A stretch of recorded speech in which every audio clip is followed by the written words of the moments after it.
Welcome to True Crime Interrogation, where we delve into the account of the third interrogation of Alex Murdaugh. A man entangled in a web of suspicion and grief after the devastating loss of his son Paul and wife. Join us as we piece together the timeline leading up to that fateful night, the investigation that followed, and the harrowing confrontation between law enforcement and a man haunted by his own past. In a town where everyone knows everyone else's business, finding the truth becomes a race against time. As detectives peel back the layers of the Murdaugh family's seemingly idyllic life, they must navigate a world of privilege, power, and hidden motives. But not everything is as it appears. The weight of suspicion bears heavily on Alex Murdaugh, who finds himself at the center of a storm that threatens to expose long-buried secrets. In this gripping true crime exposé, we delve into the mind-bending twists and turns of a case that has left a community shattered and searching for answers. Subscribe now and hit the notification bell to follow so you can help this new channel to grow, where we peel back the layers of secrecy to shed light on a case that has captured the nation's attention.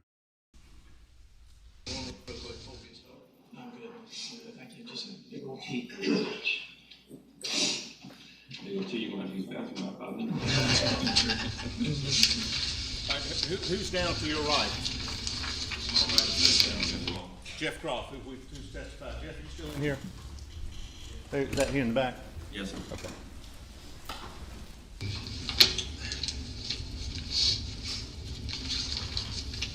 What time is this? It indicates 9:50. The time was incorrect on our recording system, but my notes, or my report indicates it was approximately 11:09 a.m. Thank you. I'm sorry, Judge. One of the jurors is requesting something, Judge. This TV needs to be tilted down so we can see it, and that box doesn't block on the other side. Thank you.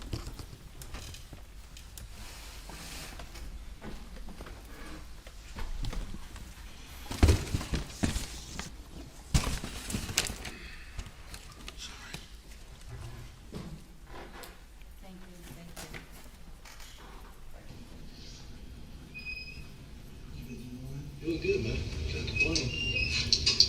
Ready to see some cool weather.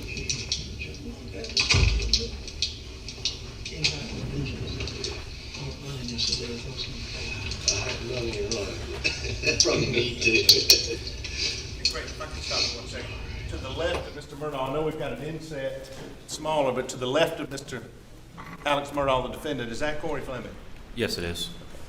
Thank you.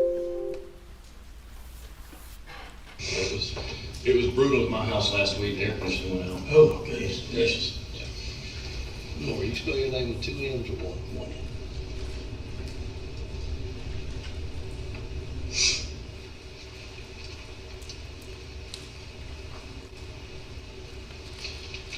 All right, sir. Alec, I appreciate you coming in today.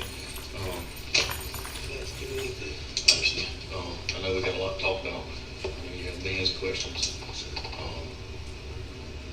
But before we get started with your questions, this has been going on for over 2 months, and we've done a lot of work. I know you have. And I've got some more questions that I need to get clarifications on. Sure. Okay. So we'll start with that. Wait a minute. Hold Yes, on. sir. Maybe I'm mistaken. I thought we were coming here so you can update him on what's going on. And I intend to do that as Okay, we let's go. do that first. Okay. All right, let's do that first. The update is I'm doing the investigation, and I have some questions that I would like some answers to. And I mean, certainly if I ask the question, if you don't want to answer it, you don't have to answer it. No, I'm fine with that. Okay. I mean, it's more clarifications of the 2 interviews you've already given me. Totally understand. Okay. Just wait 1 second. Yeah. Wait 1 second. All right. I need for you to tell me, are you going to give us information, or are we just here for you to ask questions? I'm going to give you some information. Right. Why can't you give us information first? Some of the information that you're asking about are in my questions. And as we go through, you'll see. Okay. I don't mind it. I don't I know mind you him don't, I know you answering. don't, but I can't, I mean, I'm a friend, but I'm also a lawyer, and I like to know what we do. I like to understand what we're talking about. You know,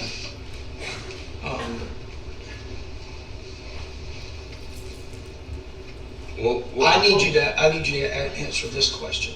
Are you asking him questions to further your investigation, or are you asking him questions because you think that he's a suspect? I need a straight answer. I am asking these questions to further my investigation. All right. Does that mean that you're not asking him these questions as a suspect? Good. Say it. Because I'm not comfortable with you asking him questions as a suspect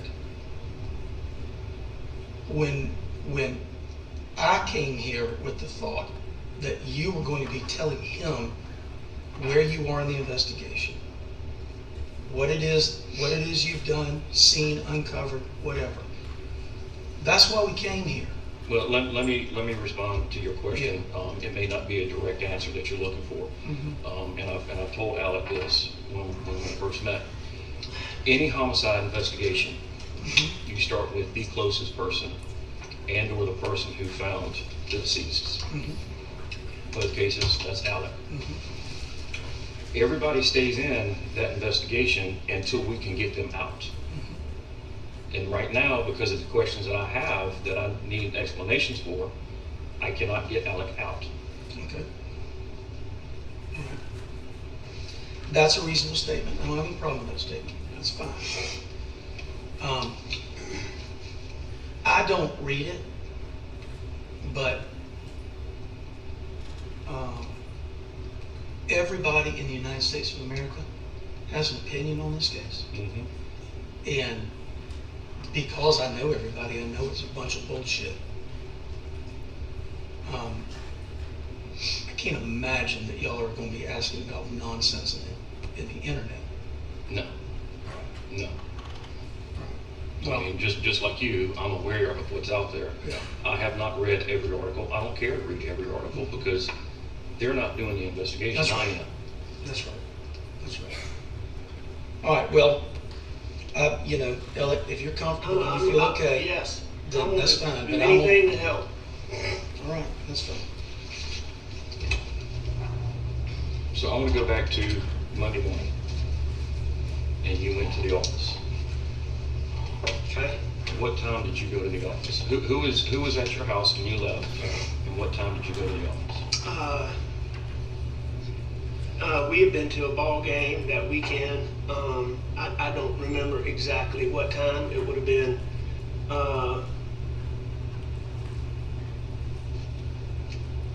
somewhere between 8:30 and 9:30, probably. Okay. 10 o'clock maybe at the latest. Okay. Something like that.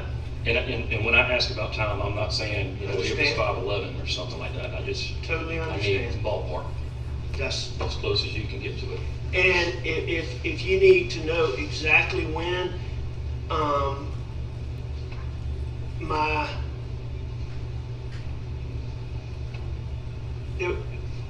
there would be a keypad that would tell when exactly I went in my office Okay.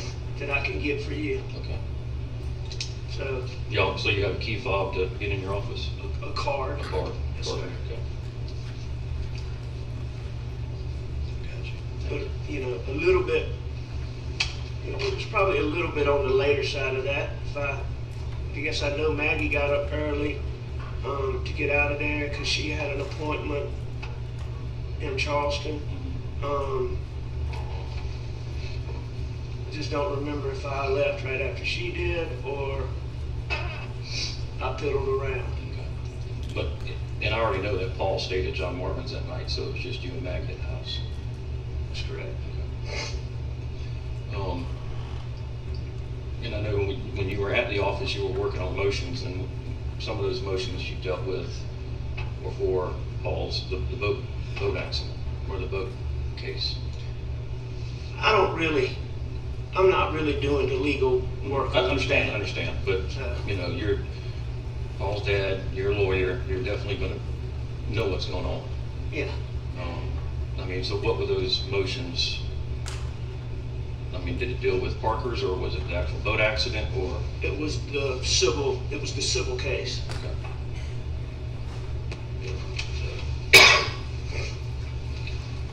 What time did you leave and get home? Earlier than normal. I'd say 5:30. That's when you left the office? Yes, sir. Okay. What time did Paul get home that night? Me and Paul got there about the same time.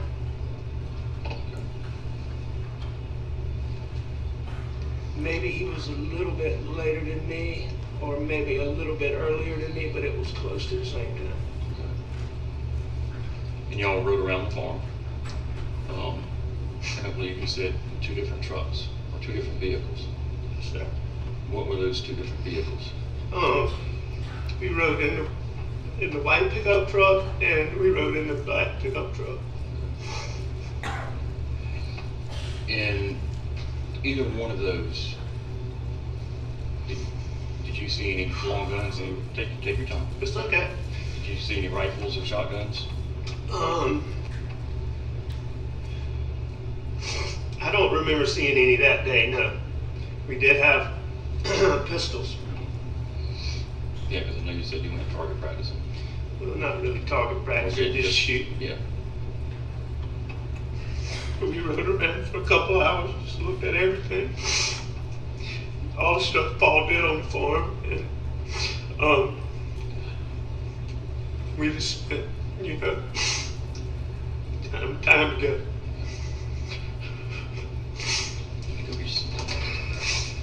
I'm sorry. No, don't apologize. Hey, you can do this? I can do it.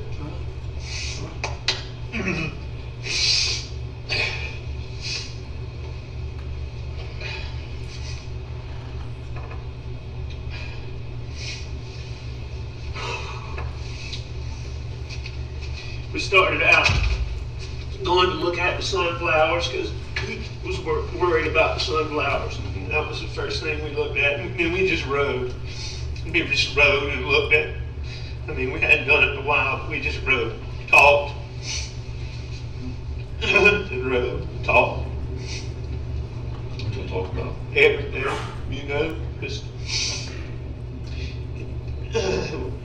one of the main things, he'd been having trouble, his feet had swelled up, and we were worried about blood pressure and stress on him. And I mean, he handled all this stuff so amazingly, but I mean, we were just so worried about it. But I mean, we talked about that, we talked about the farm, we just talked about everything. Has Paul been seeing a doctor for his feet? No, sir. So y'all trying to get him to go? Trying to get him to go. And he was resistant? Yeah, he had been resistant, but much less so after his feet swelled up. I mean, he'd been having all kind of little problems, but much less after his feet swelled up. As parents, I'm sure you and Maggie stayed on him about going, how did he respond to you? To going out? No, going to the doctor. He did. When y'all talked about it. He's very resistant. Very, very resistant. I mean, we talked to him about seeing a doctor, about the stresses of everything with the boat wreck. He didn't think he needed to do that. I mean, we tried to watch him really closely.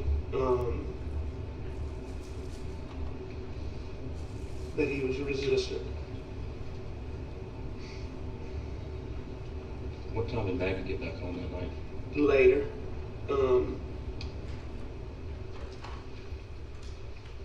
I'd say probably, the best I can tell, a couple hours after us, after we got there. When you and Paul returned back to the house, was Maggie there? I can't remember if Maggie came by the shed when Paula and I were up there or if we met her at the house. But, you know, it's not unusual for her, if we're messing around, for her to swing through up there. Mm-hmm.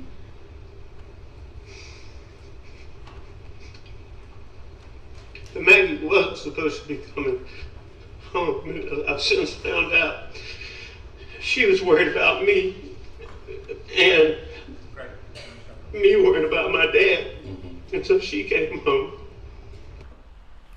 So at that point in the interview, she said, did he tell you she came home because she was worried about his dad? Yes. Basis for the objection. Leading, he just repeating what the jury just heard on the video. Yes, sir.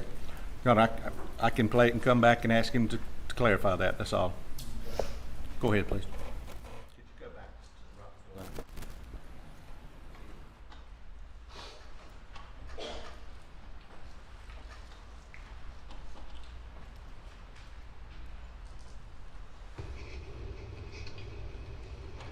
But Maggie wasn't supposed to be coming home. I've since found out she was worried about me and me worried about my dad. Mm-hmm. And so she came home. Where was she going to stay that night? At Edisto. We were having work done down there. And I wasn't 100%, but it's pretty well she was going to stay at Edisto. So it kind of surprised you that she came back? That didn't totally surprise me. She'd let me know earlier that she was coming home. But then I found out later why she came home. She was concerned for you. Sir. What time did y'all sit down to eat dinner? Not too long after that. Blanc had made dinner. And so the three of us ate dinner together. What was the conversation around the dinner table? Normal.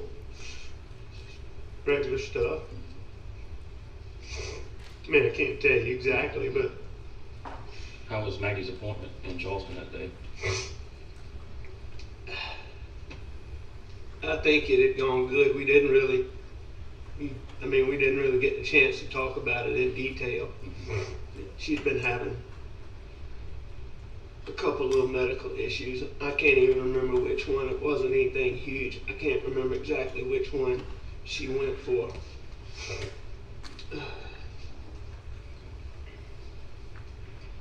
And after dinner,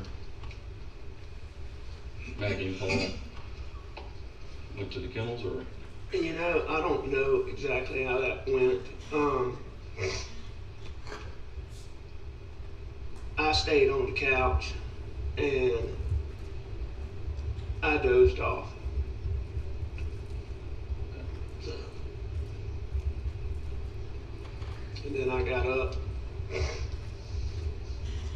Did you watch TV that night? I know the TV was, I believe the TV was on. But I wasn't watching it, you know, I mean. We'll stop right there, please. And I'm not going to ask you to repeat that, but this next question regarding a tree video, had you confronted him with that before? No, sir, I had not. Okay, please go ahead. There is a video on Paul's phone of you and him on the farm that night, and you were in khaki pants and a dress shirt. You were playing with a tree. I don't remember playing with a tree. Yeah, I guess there was a tree sapling or something that had fallen over or bending over, and you were trying to get it to stand up. But no, I mean, the question in that is, when I met you that night, you were in shorts and a t-shirt. At what point in that evening did you change clothes? I'm not sure. It would have been, Before dinner or after dinner? no, it would have been What time of day was that? I would have thought I had already changed. There's not a time. Is he asking you now what time that picture was? Yes, sir. Okay, go ahead. I was staff on it because there's so many posts, but I want to say it looks to be about dusk. So that would have been 7:30, 8 o'clock. I guess I changed when I got back to the house.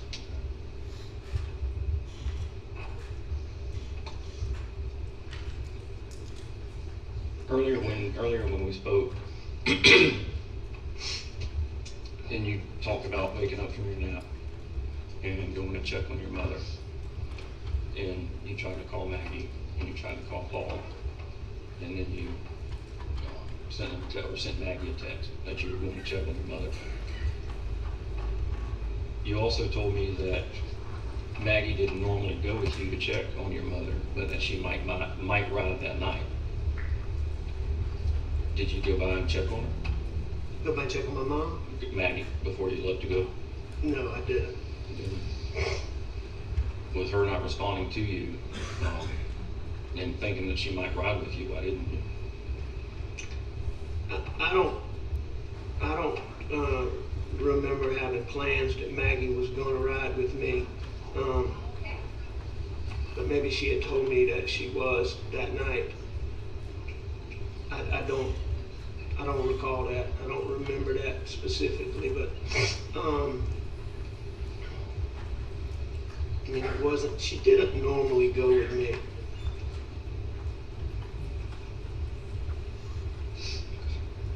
I mean, it's not like we had plans that she was going to ride with me, or that she was going.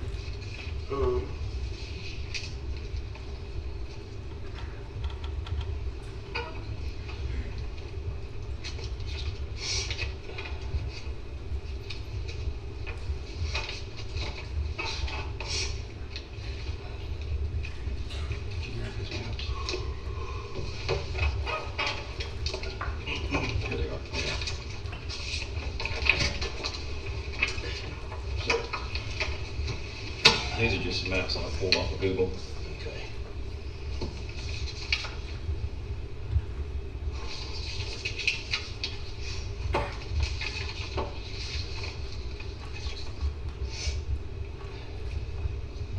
What route did you take from Moselle to your mom's? I would have gone to the right on Moselle Road, 63, into Barnville, turn left on the road, right before 278, 601, and then in front of the school, turn right. That's how I believe I went.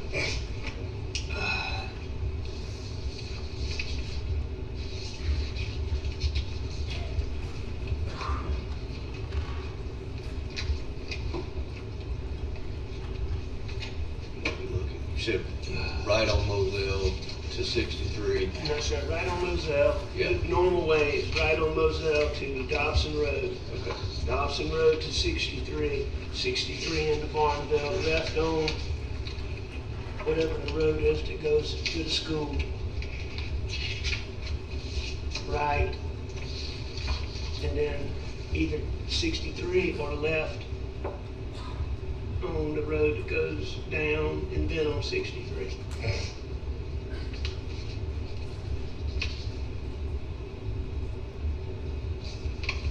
How often did you go visit your mother that late at night? I mean, it wasn't infrequent.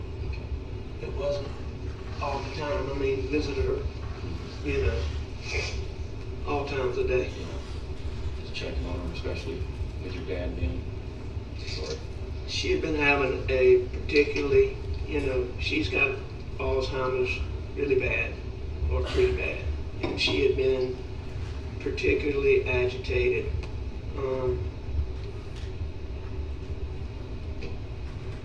You know, with him not being there, and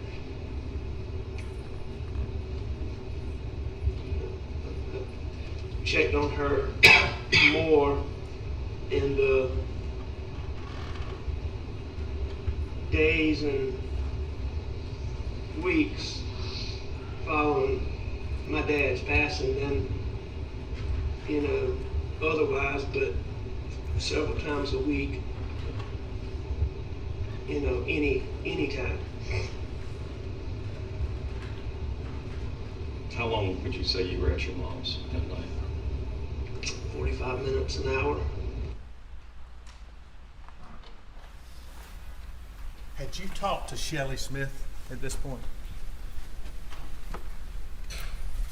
She had been interviewed, yes. I had not spoken with her by that time. 45 minutes to an hour. Yes, sir. Please go. And you took her back home. Did you make any stops on the way? On the way there, On the way to your mom's work on your return trip back home? stops. No, I didn't go anywhere. I went straight there. I did not. No, sir.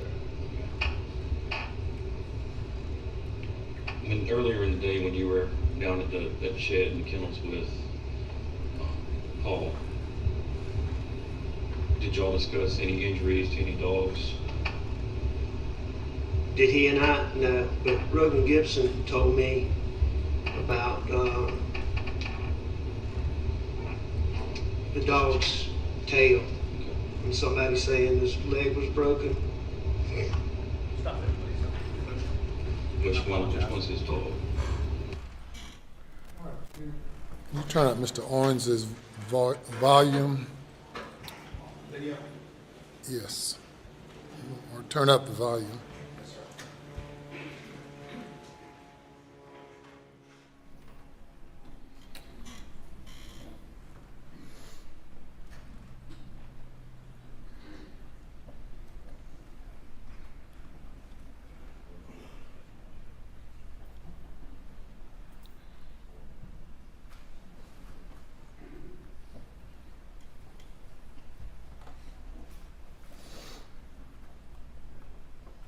Any dogs?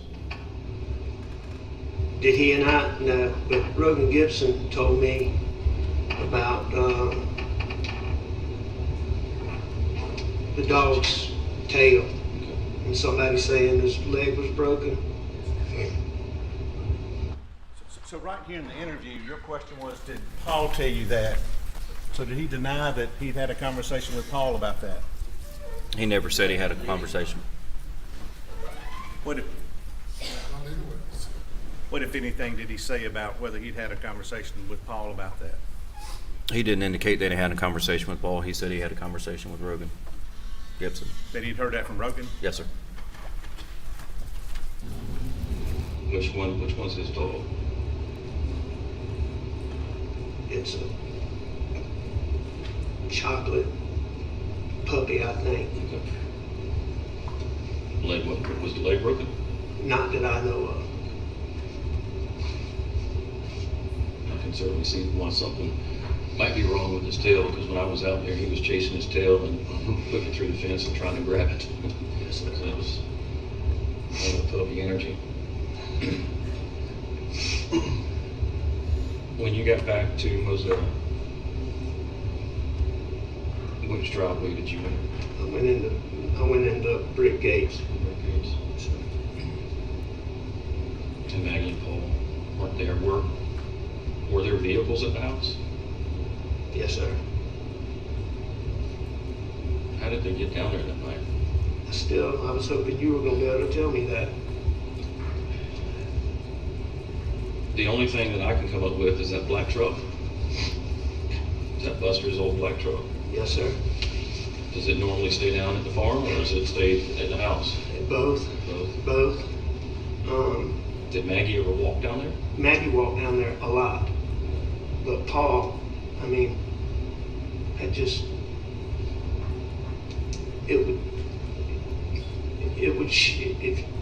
you showed me some proof that Paul walked down there that night, I would be surprised. Absolutely surprised. Well, thinking about Paul's health concerns, do you think Maggie could have gotten him to walk that night? Say, come on, let's walk with me this one time. You know, it's possible, but again, that would be highly highly unusual. He would have talked her into riding.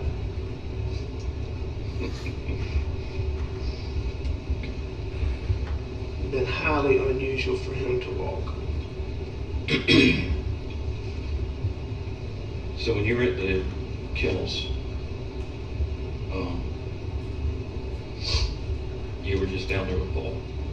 And you left and went back to the house for dinner.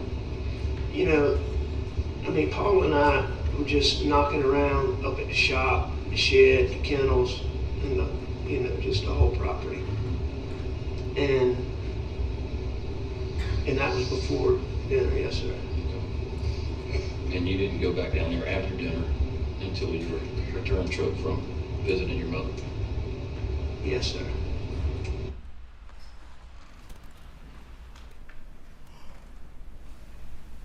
That's it. Keep going.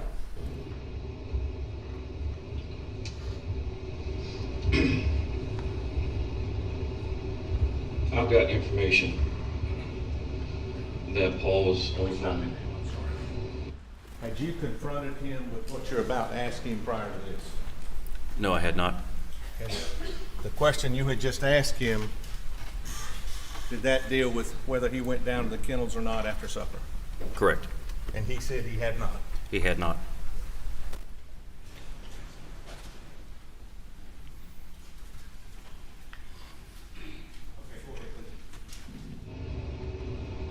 And Maggie was heard in the background.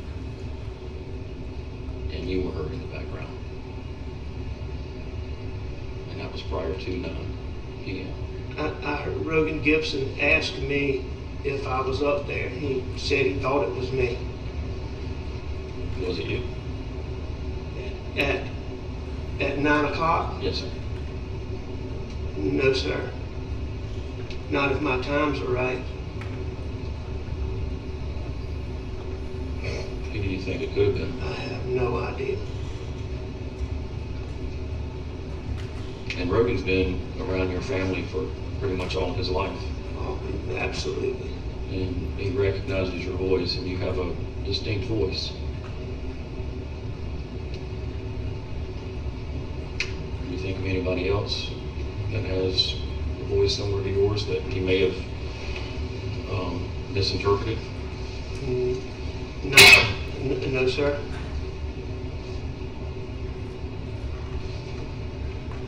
I mean,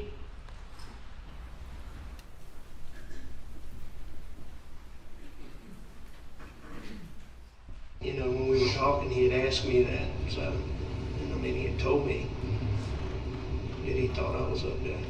Did that surprise you? Yes, sir.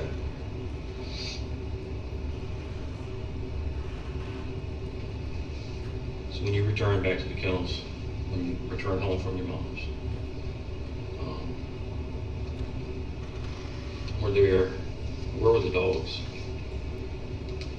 They were like they were when I didn't put dogs up. Okay. So they weren't running loose? However they were. Okay. Because at one point in the 911 call, you say here, like you're talking to somebody else or something else.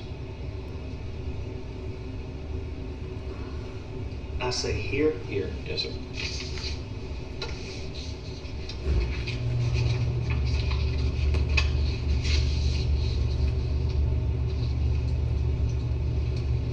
So the dispatcher is asking you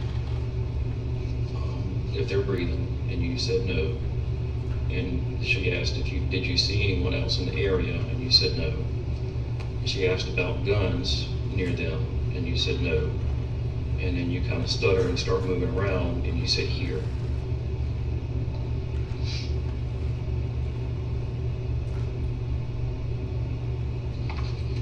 I don't have any memory of saying that. I guess I'd have to listen to it but I don't recall a dog being out. I'm certain that there was not a dog out.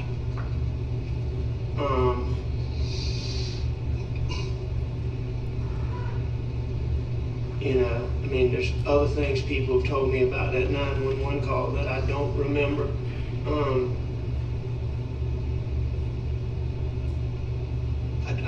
I don't know here. Like I was calling a dog. Calling a dog, talking to somebody else, I don't know, that's what I'm asking. Yes, sir. And I mean, that obviously was nobody else out there. Okay. And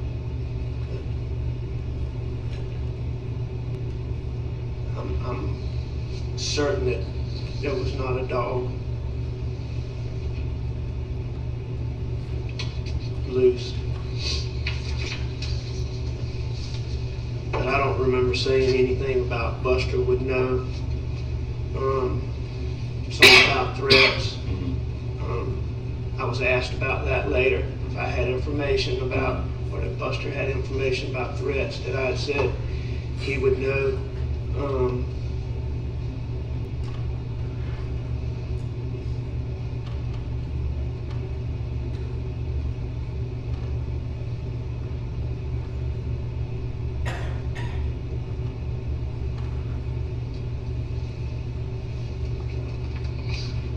Have you learned anything new about any threats against Paul or your family?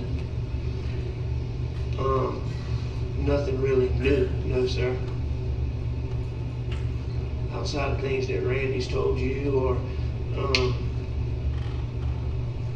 you know, there was just so many things on the internet that, you know, just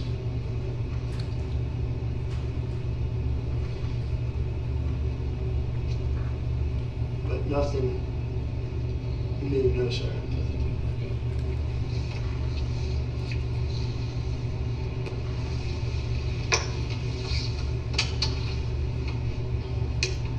So during the 911 call, and we also talked about that this night. That night, you returned back to the house to get a shotgun. Yes, sir. What door did you enter? The best that I can remember, I went in the side door, and I went straight to the gun cabinet. Were you focused on any particular shotgun, or you just grabbed one? I just grabbed one. How do you normally load your shotguns? Avid hunters load shotguns special ways, different types of munitions, and I'm just asking you how you load yours. I mean, I normally put it in the chamber and push the button. What type of shot do you load? All kinds. I mean, I've loaded bird shot, buck shot, slugs, skeet shot. At the same time? I mean, would you load like a bird shot and a buck shot in the same load? Not normally. I mean, normally you're putting in, you know, a load for whatever you're hunting. Mm-hmm.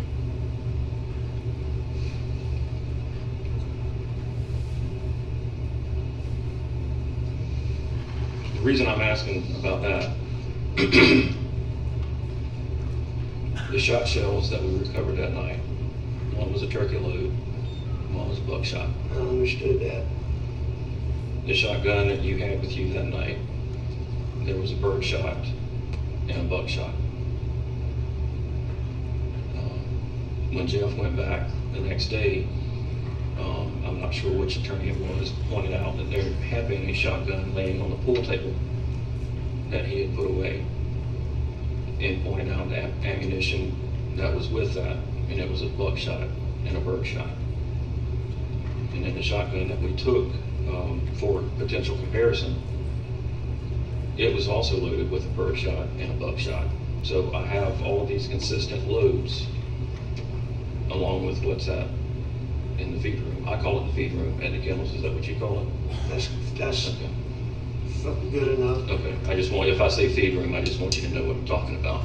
The night I grabbed the shells that I could get my hands on, I don't, you know, I had no idea exactly what I had. Okay. Also, when we talked, I asked you if it was normal to keep guns down at the kennels. And you said you would have to check have you been able to check to see what was missing from your collection? I have, yes, I know what's missing from, what I believe is missing from our guns. Okay, and what are those? There's 3 guns that I think are missing. Okay.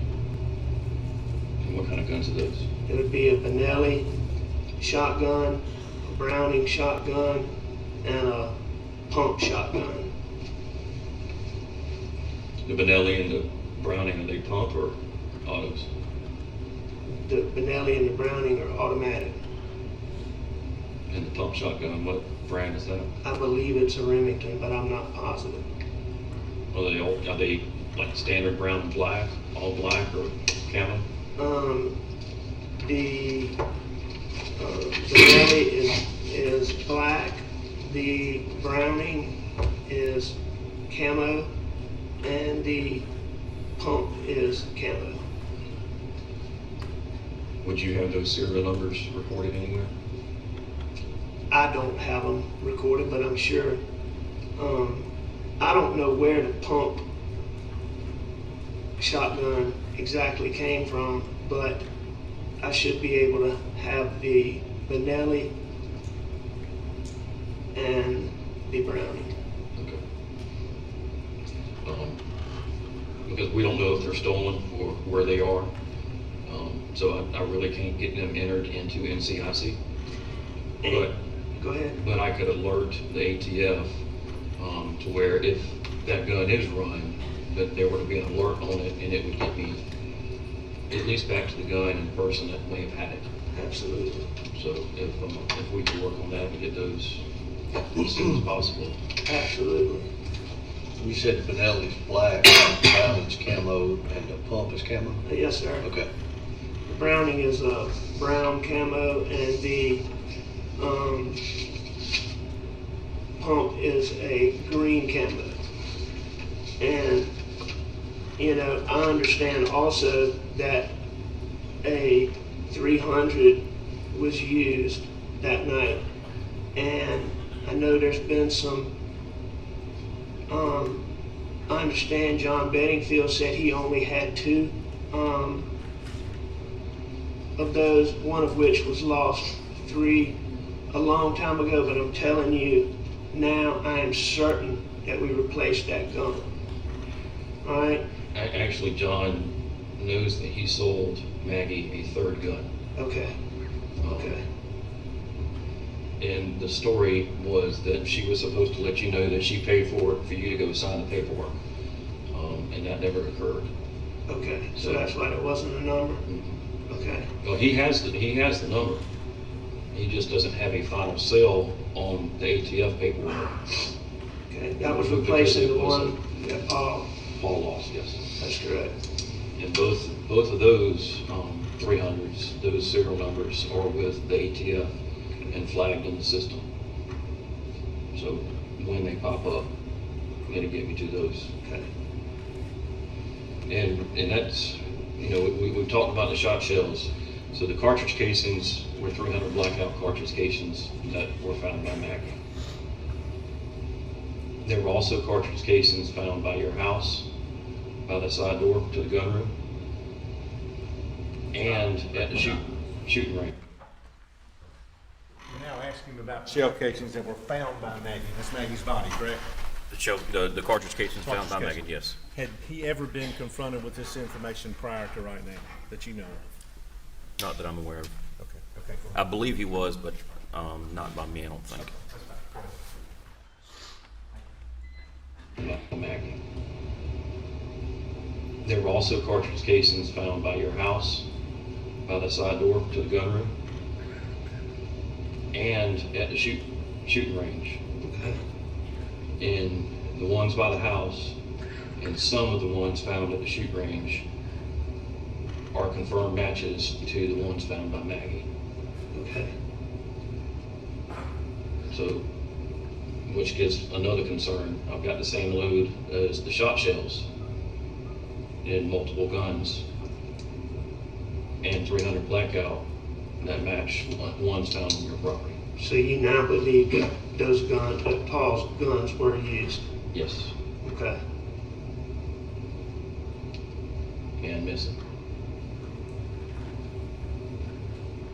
And I understand that somebody had seen that gun recently, but, you know, and I'd asked Buster about it.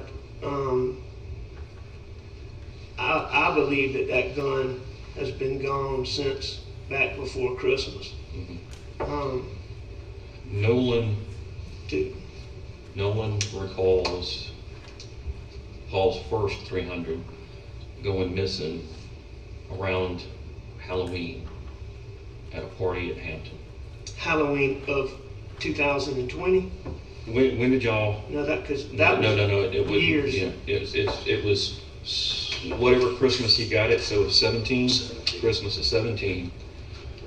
So it was the Halloween after in 18 is when Nolan believes it was taken out of Paul's truck. There was and I don't. It would take me a while to find those notes, but Mark Williams or Matt Williams is a family friend. I may have the name wrong, but there was hundreds of people at this Halloween party. Nolan says adults were there, kids were there, and Nolan knows that the gun was in Paul's truck when they got to the party, and when they went to leave the party, it was gone. So that's the timeline on when that gun goes missing. Okay. I mean, I knew it had been a while. And then I think in April of 19 is when. 18. April of 18. Christmas is 16, January Okay, 17 okay. is when they did the Gotcha. work. Gotcha.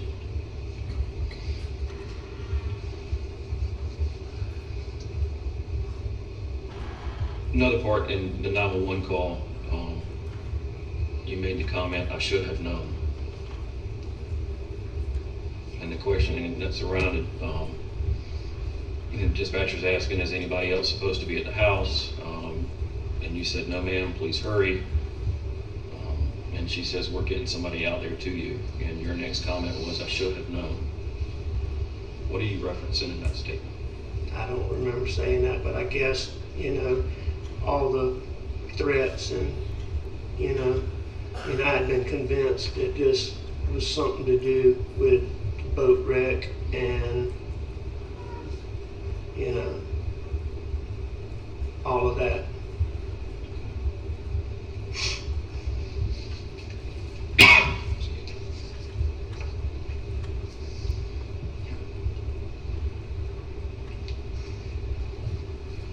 Did Paul ever get physical with you? Ever get into a heated argument and get physical? One time, a little bit where he wouldn't listen to me. Did you ever get physical with him? No, sir. How about Maggie? Did Paul get physical with Maggie? No. Sure, she probably wanted to at times. I'm sure she wanted to with all of us. Yeah.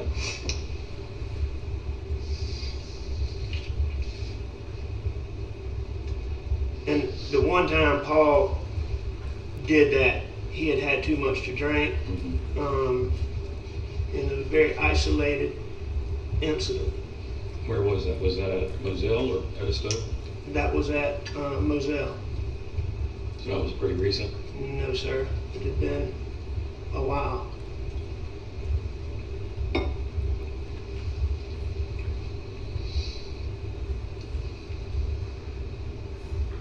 When you turned Paul over and his cell phone popped out and you picked it up, and your statement was something like, "I thought about doing something, but then I put it back down."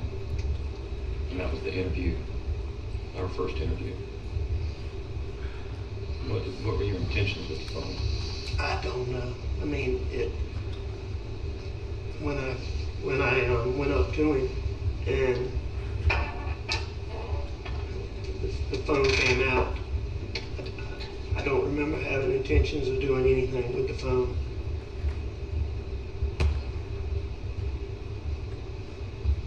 Did you say when I went up to him, the phone came out? Yes. Okay, thank you.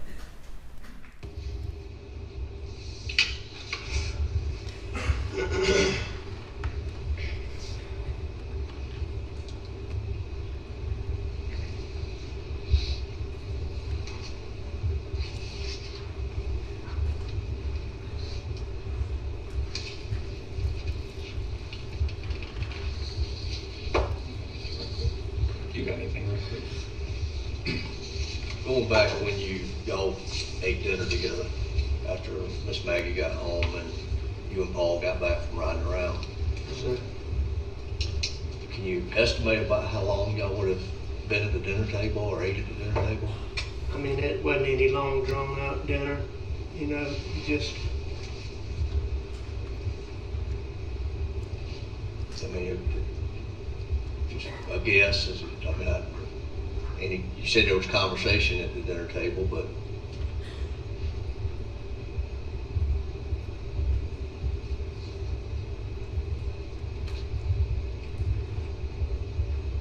$15, 20 minutes, however long it takes to.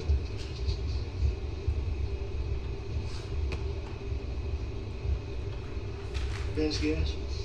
okay.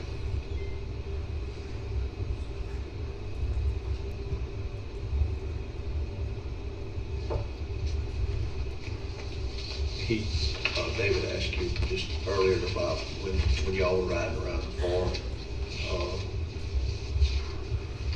and you said y'all had the pistol in the truck. Y'all had shot a few times, really not target practice, but shot a few times. You said that you had on that day you didn't see any long guns, rifles or shotguns in the vehicle. Prior to that, how long prior to that do you recall seeing guns or any guns in that vehicle? I mean, Paul always